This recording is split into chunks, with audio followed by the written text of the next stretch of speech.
Como les había dicho entonces, el metabolismo tiene dos herramientas muy importantes. Sin ellas no hay metabolismo, ¿sí? Básicamente no es posible que exista el metabolismo si no tenemos estas dos herramientas. La primera, las enzimas.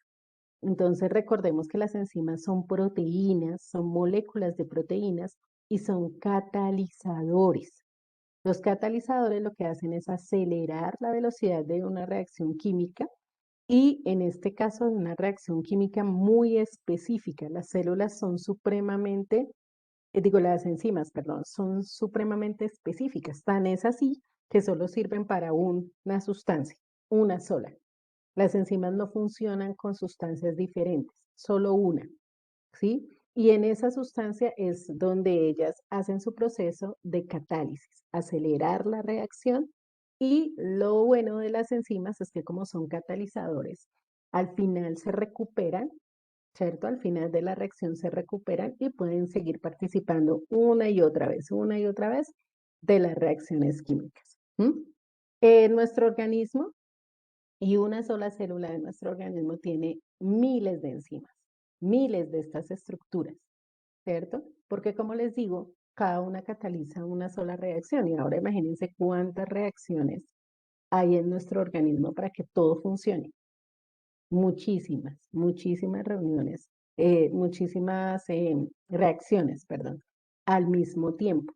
¿M? Entonces necesitamos miles de enzimas para que eso se pueda llegar a dar. Ahora, ¿cómo funciona una enzima? ¿Cuál es el mecanismo de acción que tienen las enzimas? Eso es lo que vamos a ver ahora en el siguiente esquema. Entonces, yo hago la explicación y luego les doy el espacio para que hagan el esquema. Entonces, tranquilos, no se afanen por irlo haciendo. Solo presten atención a la explicación.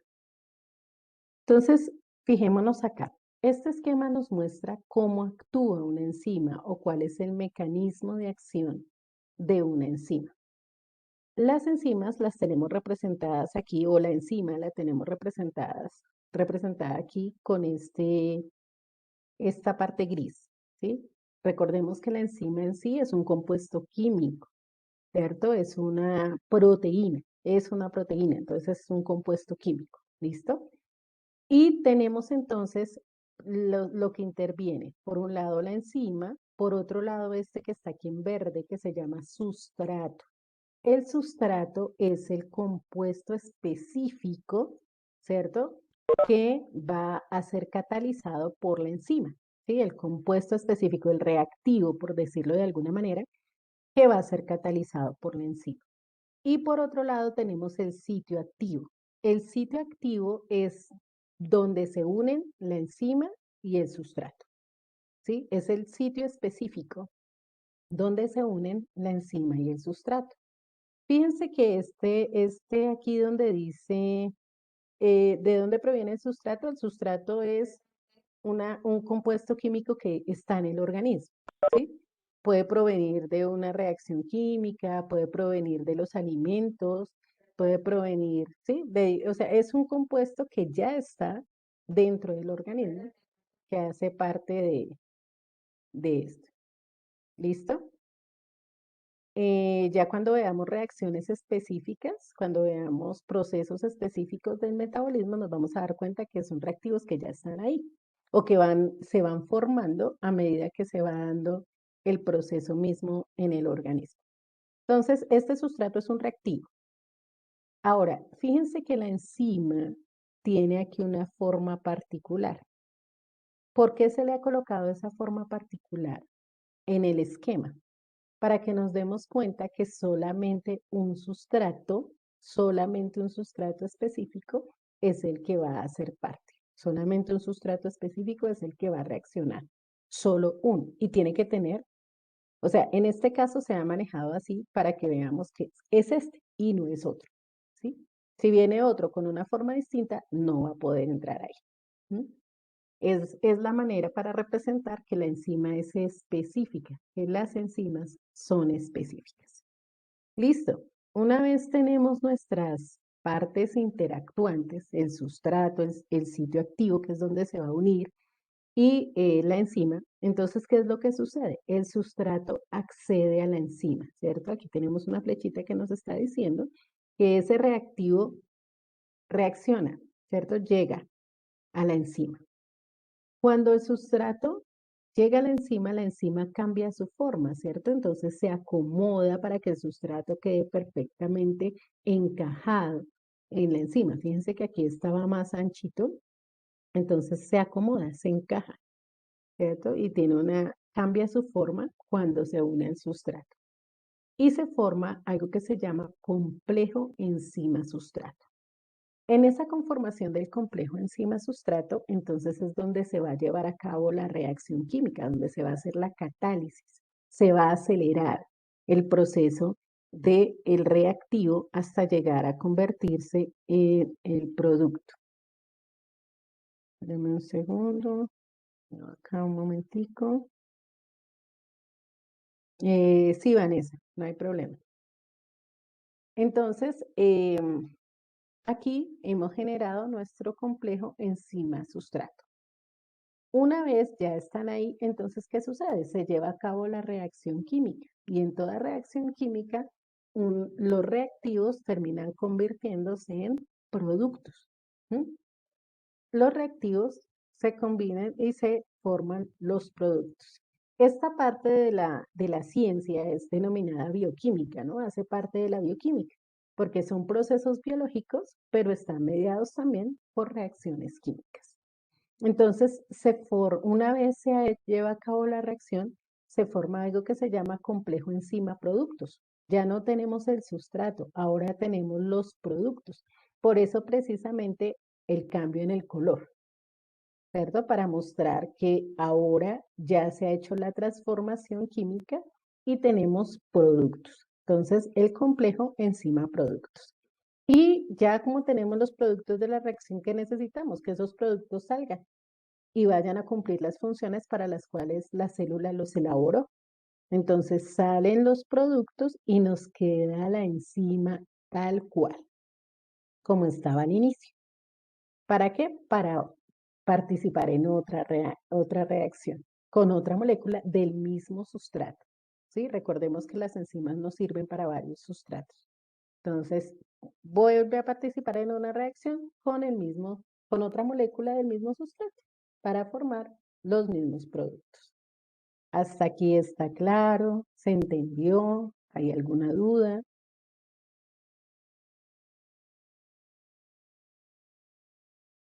Ok.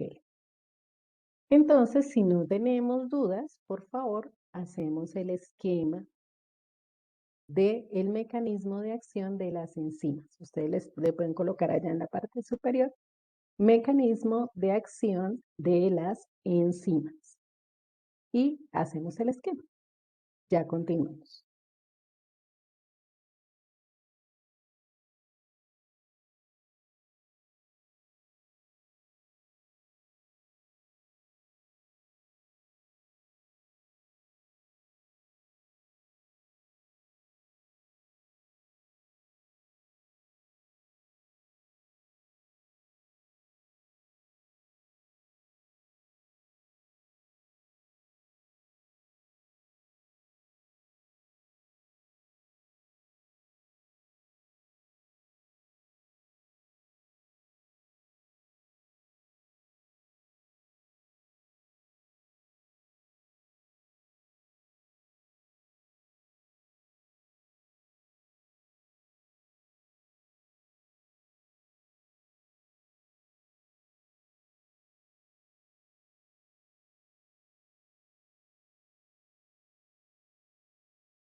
Bueno, entonces les decía que son dos herramientas, ¿cierto? Esta es la primera, que son las enzimas.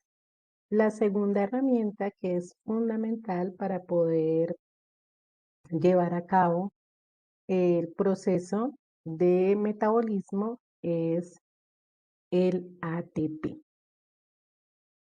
Aquí como recomendación, esa parte no la tienen que escribir, no lo que está entre paréntesis, ¿no? Que no es la liga masculina de tenis, porque a veces algunos no se enfocan únicamente en un significado y pues cuando se habla de ATP en tenis es un torneo, ¿cierto?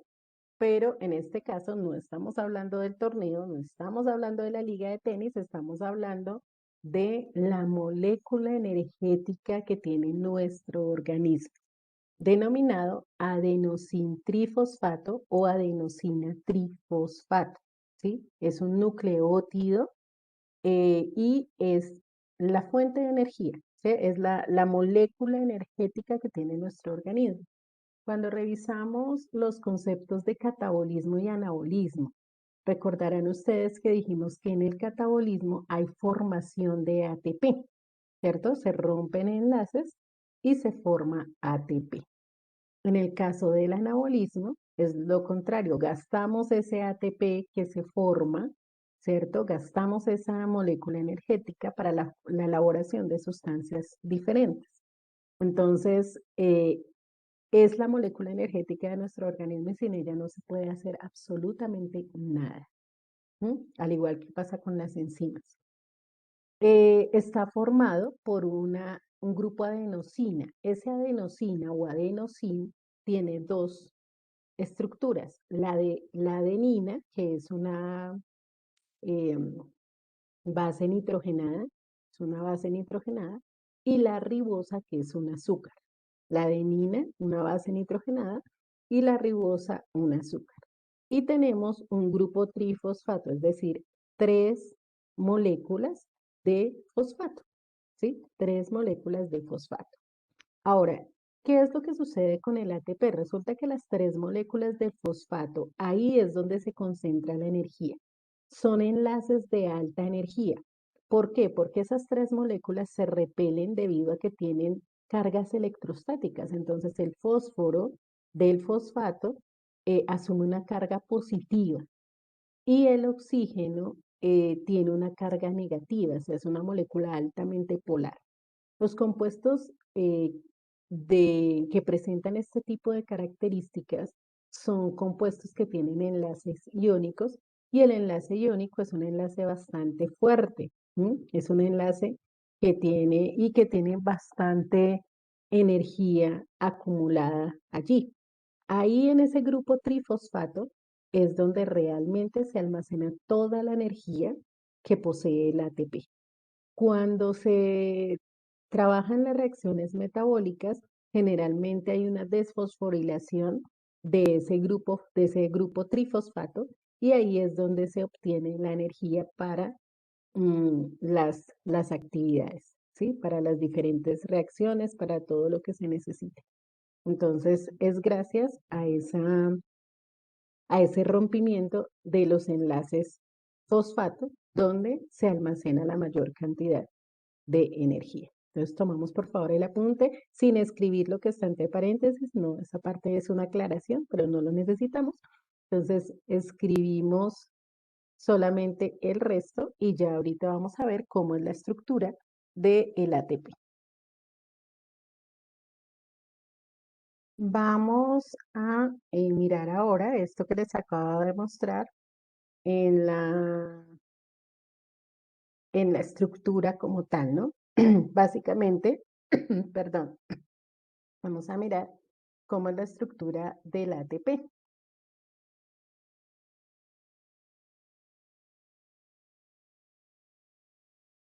Entonces, como les decía, está formada por tres partes.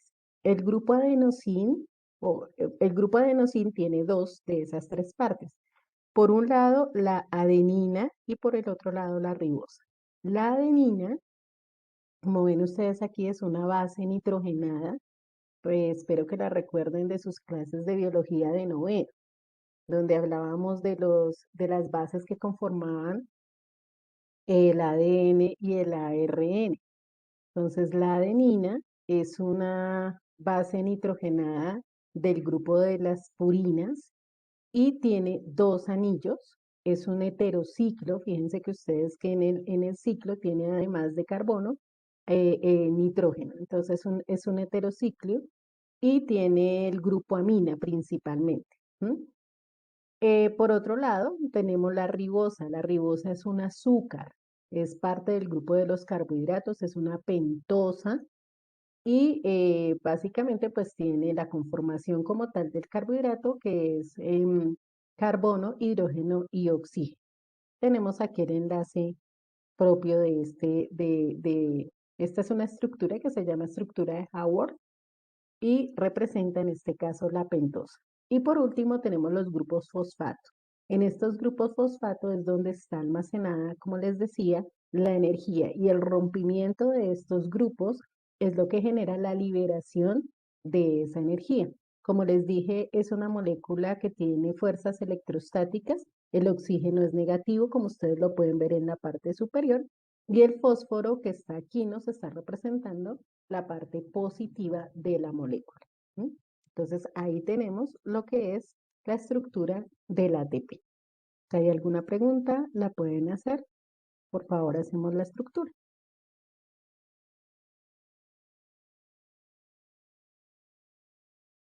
Ah, vale, William. Entonces, esperamos un minutico. Me avisas, por favor. Nos queda revisar los tipos de metabolismo. Sin embargo, pues por tiempo, porque ya no nos quedan sino 5 minuticos, no alcanzaríamos a explicarlos detalladamente. Pero entonces vamos a hacer lo siguiente. El próximo viernes vamos a ver los tipos de metabolismo y vamos a hacer un quiz tipo Kahoot sobre metabolismo. Entonces, la idea es que para el próximo viernes ustedes, antes de iniciar la clase, ya hayan hecho el repaso de lo que es la definición de metabolismo, las fases del metabolismo, catabolismo y anabolismo, las herramientas del metabolismo, es decir, las enzimas y el ATP, y vemos los tipos de metabolismo y posteriormente hacemos el quiz, ¿vale?